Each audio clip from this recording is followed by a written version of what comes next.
इस दुष्ट ने छल से सूर्यास्त के पूर्व ही युद्ध विराम की तुरवी बजा दी, किंतु अब ये सुरक्षित लौटेंगे अथवा नहीं, यह केवल देव सेनापति कुमार कार्तिकेय के निर्णय पर ही निर्भर करता है।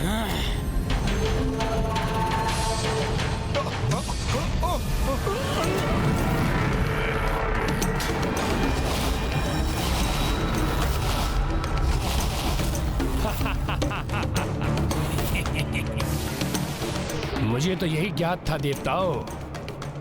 युद्ध नियम के अनुसार दोनों पक्षों में से किसी के भी दोहरा युद्ध विराम का नाद ध्वनित होते ही युद्ध रोक दिया जाता है, किंतु तुम्हारी मुद्राओं को देखकर तो ऐसा प्रतीत हो रहा है कि तुम अपने नियमों का पालन करना ही नहीं चाहते। अरे युद्ध विराम का नाद नहीं सुना तुमने? तो क्या तुम्हारे निकट आकर पुनः उत्पन्न करूं उसे, अथवा मान लूं कि तुम स्वयं अपने नियमों का उल्लंघन करने के लिए तत्पर हो, किंतु इतना समझ लो, नियमों का पालन नहीं करोगे तुम तो मैं भी उन्हें भंग करने के लिए मुक्त हो जाऊंगा। नियम तो तुमने भंग किया है दुष्ट, क्योंकि निर्धारित ये हुआ था युद्ध विराम केवल सूर्यास्त के साथ होगा, किंतु तुमने उसके पूर्व ही युद्ध समाप्ति की घोषणा कर दी। देवराज इंद्र, दुर्भाग्यवश जहां मैं स्थित हूँ वहां से देखो तो सूर्यास्त हो चुका है। कोई मूर्ख ही होगा जो अस्त हो चुके और अस्त हो रहे सूर्य में भेद करने में असमर्थ होगा। मूर्ख पुकारो तो धृष्ट कपटी, कोई प्रभाव नहीं पड़ता मुझे, किंतु तुम्हें क्या करना है उसका निर्णय लो। यदि नियम का उल्लंघन किया तुमने तो हम नियमविहीन होकर रात्रि में भी युद्ध करेंगे और रात्रि में ही तुम्हें पराजित कर देवी आदिशक्ति पर आक्रमण कर उनकी पूजा के प्रथम दिवस पर ही उनकी पूजा को खंडित कर दूंगा। नहीं इंद्रदेव, कुछ मत कहिए, भूल हमारी ही थी और हम देवता युद्ध के नियम का उल्लंघन कर धर्म की अवहेलना कदापि नहीं करेंगे।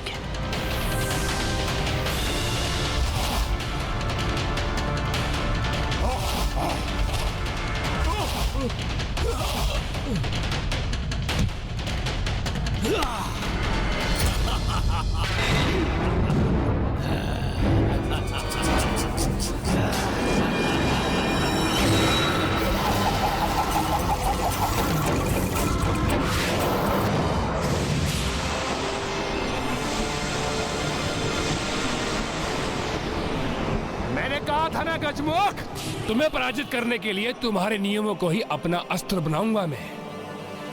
और अभी तो यह आरंभ है, आगे आगे देखो ये दुर्गमासुर क्या क्या करता है। यदि इतना ही विश्वास है स्वयं पर तो रणभूमि में क्यों नहीं आए? यदि किसी प्रकार कल के युद्ध में सुरक्षित रह भी गए, तुम्हारी ये इच्छा भी पूर्ण कर दूंगा मैं।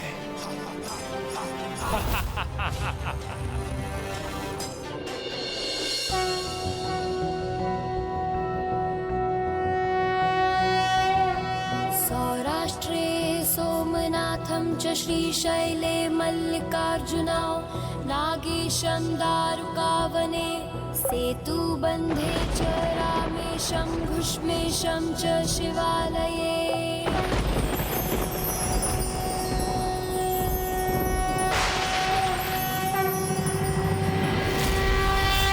पूजा के प्रथम दिवस पर देवी आदिशक्ति द्वारा शुद्ध जल के इस जलाभिषेक का कितना अद्भुत परिणाम है, जिससे महादेव पर जल समर्पित करने वाला तन मन और इंद्रियों से पावन होकर अपनी किसी भी इच्छा को पूर्ण करने में समर्थ होता है। और देवी आदिशक्ति तो स्वयं प्रकृति स्वरूपा है, इसलिए उन्होंने जलाभिषेक कर न केवल स्वयं को अपितु संपूर्ण जगत को पवित्र, शुद्ध और जीवंत कर दिया है।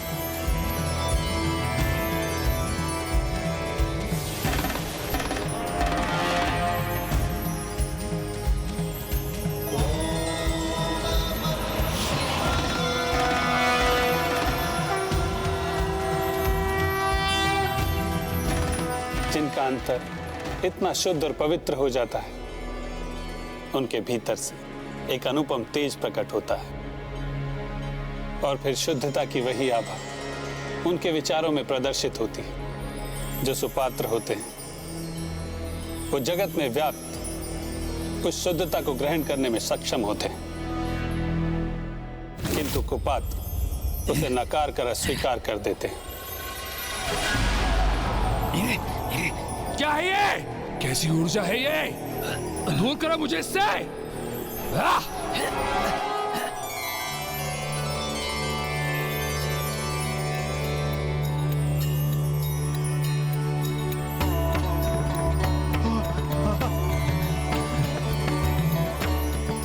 आश्चर्य है, द्वेष और क्रोध की जो नकारात्मक भावनाएं उन असुरों के प्रति थी, वो अकस्मात ही लुप्त हो गई और मेरे भीतर अपार दिव्य ऊर्जा एवं विचारों की शुद्धता का आभास हो रहा है। मुझे ये अवश्य माँ के द्वारा किए गए जलाभिषेक का ही परिणाम है। हाँ गणेश, मुझे भी एक अद्भुत शांति का आभास हो रहा है। ऐसा प्रतीत हो रहा है जैसे एक और दिवस के युद्ध के लिए हमारे भीतर अतिरिक्त ऊर्जा और शक्ति का संचार हो गया है। अनुज गणेश, गणासुर को माँ की पूजा में बाधा डालने से रोककर तुमने बहुत उचित कार्य किया, क्योंकि अब उन असुरों से युद्ध के लिए एक नवीन स्फूर्ति से भर गई है देवसेना। ये तो देवी आदि शक्ति के प्रथम दिवस के जलाभिषेक का ही परिणाम भर है और आगामी 2 दिवसों में वो तीनों जलाभिषेक संपन्न कर लेंगी, अर्थात दुग्ध और गन्ने के रस को शिवलिंग पर समर्पित कर भस्म आरती पूर्ण करेंगी। तो उनकी पूरी शक्ति जागृत होगी और फिर चाहे कोई भी असुर हो, कितना भी शक्तिशाली क्यों ना हो, उनके अथवा उनकी सेना के समक्ष कदापि नहीं टिक सकेगा।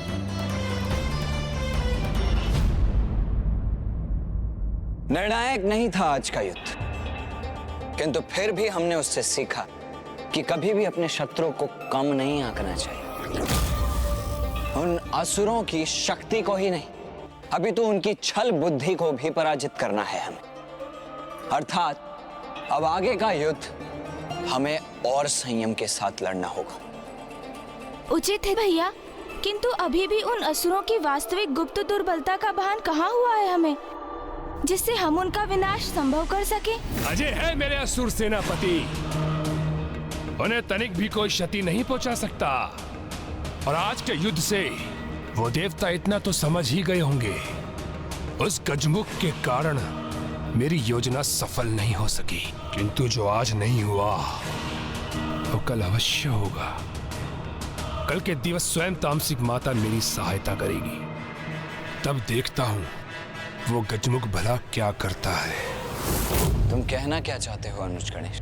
यही भैया कि आपका शक्ति वेल, जो कठोर से कठोर शिलाओं को भी भेद सकता है, वो उस दुष्ट अभेदी को तनिक भी क्षति नहीं पहुंचा सका।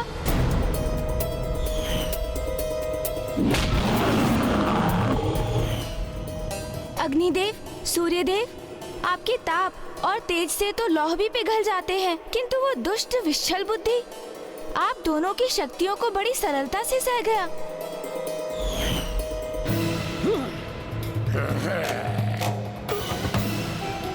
और वायुदेव, वरुण देव, इंद्रदेव, आपके अस्त्र भी उन दुष्ट असुरों का संहार करने में असफल रहे। अवश्य इन सभी के पास कोई ऐसा वरदान है जिससे ये सुरक्षित रह सके। हम उन्हें क्षति पहुंचाने में सफल तो हुए, किंतु भैया अभी भी हमें उनके अंत का कोई उपाय ज्ञात नहीं। और यही कारण है कि दुर्गमासुर ने इन्हें अपने महायोद्धा सेनापति पद पर उन सभी को स्थापित किया है, क्योंकि इन सभी की मृत्यु का कोई ना कोई भेद अवश्य है। अर्थात जब तक हम उनका भेद ज्ञात नहीं कर लेते, हम हमारे शत्रु को केवल आहत ही कर पाएंगे, उनका अंत नहीं कर सकेंगे। और ये युद्ध इसी प्रकार चलता रहेगा। गणेश जी, आप यही कहना चाहते हैं ना? माँ की 2 दिवसों की पूजा अभी शेष है और किसी भी अवस्था में इन 2 दिवसों में हमें इन असुरों का अंत कर माँ के कार्य को सरल बनाने का प्रयास करना है।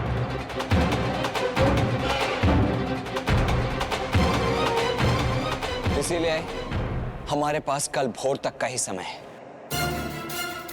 जिसमें किसी न किसी उपाय से हम इनके समस्त भेद ज्ञात कर लें। भैया, मैं अभी आया। गणेश, गणेश, गणेश जी, यहाँ इतना गंभीर विचार विमर्श चल रहा है, इसके मध्य में ही ये गणेश जी कहां चले गए?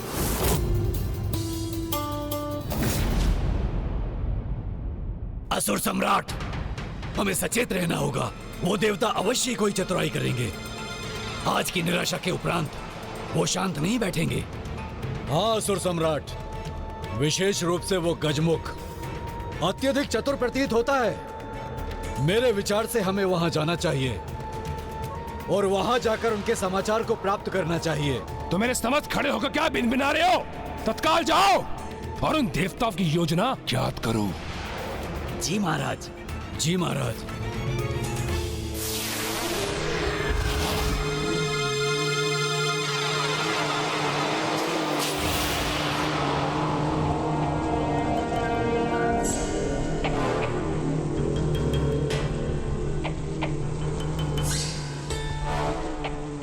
देवताओं से उनकी गुप्त योजना ज्ञात कर ये सूचना मैं पहुंचाऊंगा सम्राट तक। नहीं भ्राता, ये समाचार तो मैं दूंगा उन्हें और उनके मुख से अपनी प्रशंसा प्राप्त करूंगा। और मुझे ज्ञात है कि ये समाचार हमें कहाँ प्राप्त होगा। जिस शिविर में वो कल थे, आज भी हमें वहीं मिलेंगे।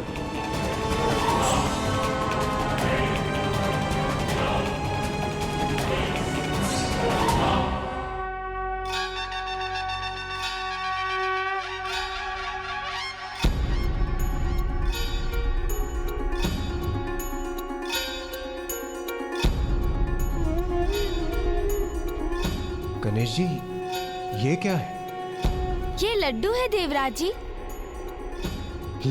लड्डू? और इनकी सुगंध से ये स्वादिष्ट प्रतीत हो रहे हैं ना? ये क्या अनुज गणेश, हम सभी को असुरों के संहार की युक्ति का विचार करने में व्यस्त कर तुम स्वयं के उदर को भरने की चिंता में व्यस्त हो। नहीं नहीं भैया, मैं तो उसी समस्या को लेकर गंभीर चिंतन कर एक निष्कर्ष पर पहुंचा हूँ।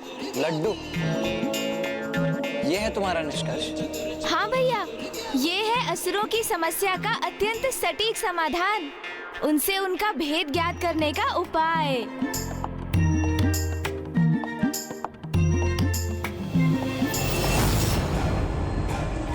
मैं तुमसे पूर्व पहुंचा हूं, तो असुर सम्राट को ये समाचार मैं ही दूंगा।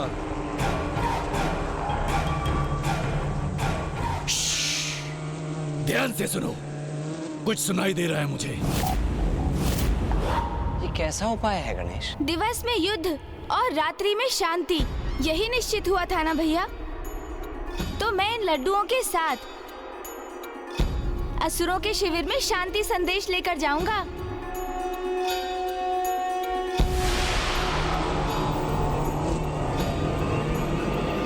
हमारे वहां पहुंचने पर वो अपने अस्त्र शस्त्र भले ही उठा लें, किंतु इन लड्डुओं को देखकर वो स्वयं नीचे हो जाएंगे, क्योंकि भूखे होंगे ना वो भैया।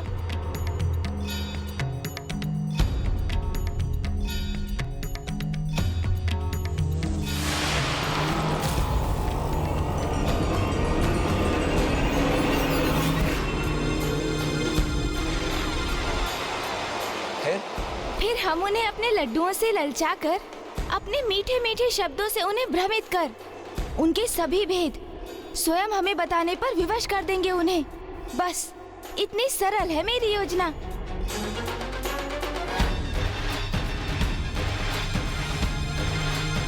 किंतु ये योजना तो तभी सफल हो पाएगी ना गणेश, जब उन असुरों को इस योजना की तनिक भी भनक तक ना हो।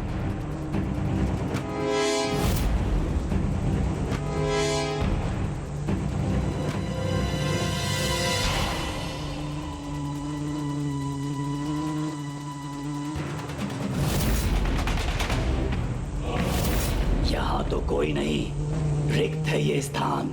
यदि समस्त देवता देवराज इंद्र के शिविर में नहीं हैं, तो अवश्य ही देव सेनापति कार्तिकेय के शिविर में होंगे। आओ, उन्हें चलकर वहां देखते हैं। उचित, हमें सतर्क रहना होगा, जिससे उन्हें यह ज्ञात ना हो कि आप वहां क्यों गए। और तुम्हारा वहां अकेले जाना भी उचित नहीं है गणेश, क्योंकि उन असुरों का विश्वास नहीं किया जा सकता। कहीं नियमों का उल्लंघन कर रात्रि काल में ही युद्ध आरंभ न कर देना।